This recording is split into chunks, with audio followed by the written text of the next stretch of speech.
नमस्कार दोस्तों, आप सभी का हमारे चैनल में बहुत बहुत स्वागत है।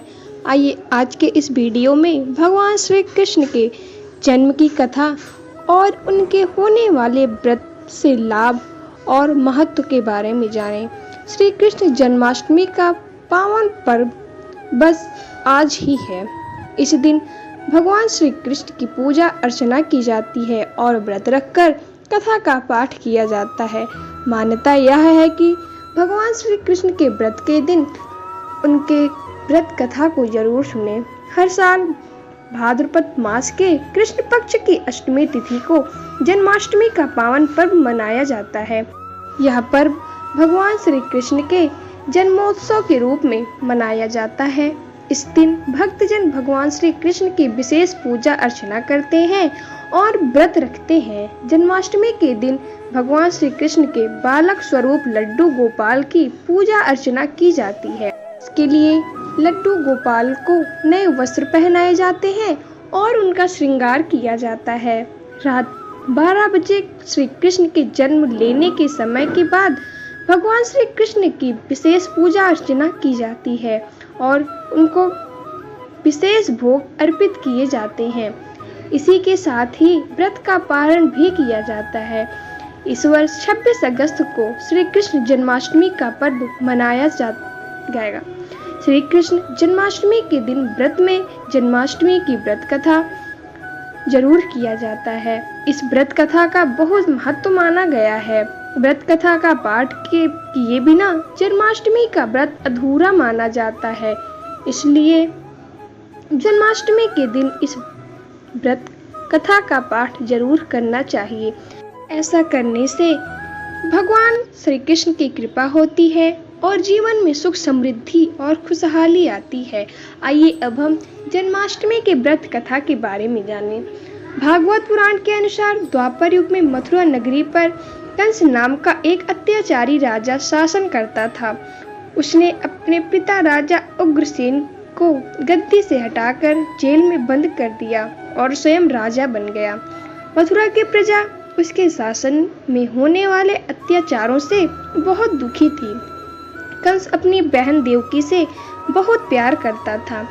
उसने देवकी का विवाह अपने मित्र वासुदेव के साथ कराया। जब कंस देवकी और वासुदेव को उनके राज्य लेकर जा रहा था, तभी एक आकाशवाणी हुई, हे कंस, जिस बहन को तू उसके ससुराल छोड़ने जा रहा है, उसके गर्भ से पैदा होने वाली 8वीं संतान तेरी मौत का कारण बनेगी। आकाशवाणी सुनकर कंस क्रोधित हो उठा और वासुदेव को मारने बढ़ा। तब देवकी अपने पति के प्राणों की रक्षा के लिए अपने भाई कंस से कहा कि वह उसके पति को न मारे। उनकी जो भी संतान जन्म लेगी उनको वो कंस को सौंप देगी। कंस ने बहन की बात मान ली और दोनों को कारागार में बंद कर दिया। कारागार में देवकी ने एक एक करके 7 बच्चों को जन्म दिया, लेकिन कंस ने उन सभी बच्चों को जन्म लेते ही मार डाला। हालांकि 7वीं संतान के रूप में जन्मे शेष के अवतार बलराम को योग माया ने संकर्षित कर माता रोहिणी के गर्भ में पहुंचा दिया। इसीलिए ही बलराम जी को संकर्षण भी कहा जाता है।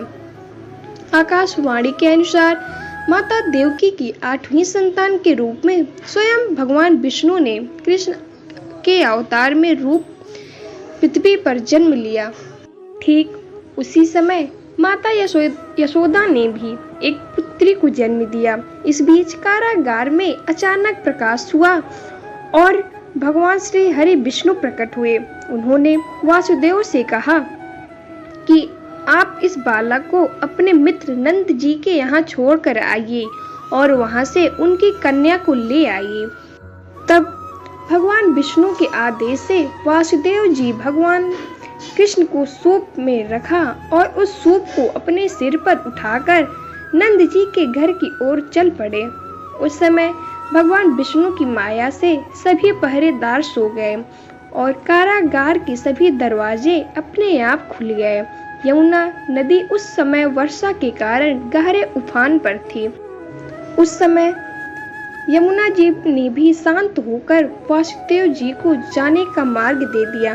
वासुदेव बालक के रूप में भगवान श्री कृष्ण को लेकर नंदी जी के यहाँ सकुशल पहुँच गए और वहाँ बालक श्री कृष्ण को यशोदा माता के पास लिटाकर उनकी नवजात कन्या को अपने साथ लेकर वापस आ गए।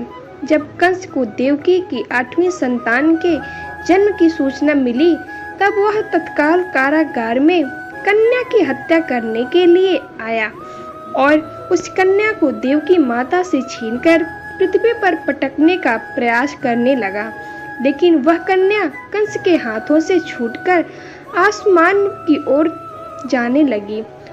तब उस कन्या ने कहा, हे मूर्ख कंस, तुझे मारने वाला जन्म ले चुका है और वह वृंदावन पहुंच गया है। अब तुझे जल्द ही तेरे पापों का दंड मिलेगा।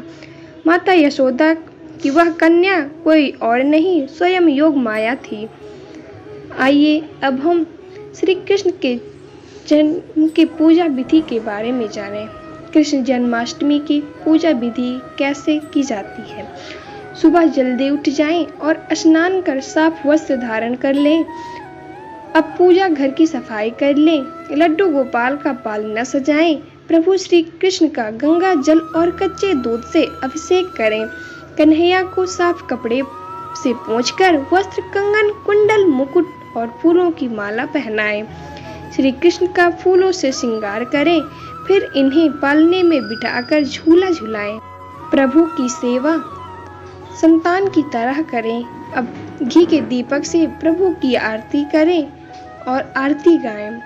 माखन मिश्री का भोग लगाएं और क्षमा प्रार्थना करें। भक्तों, अगर आपको यह वीडियो पसंद आई हो तो चैनल को सब्सक्राइब करें, वीडियो को लाइक करें और ज़्यादा से ज़्यादा शेयर करें। धन्यवाद।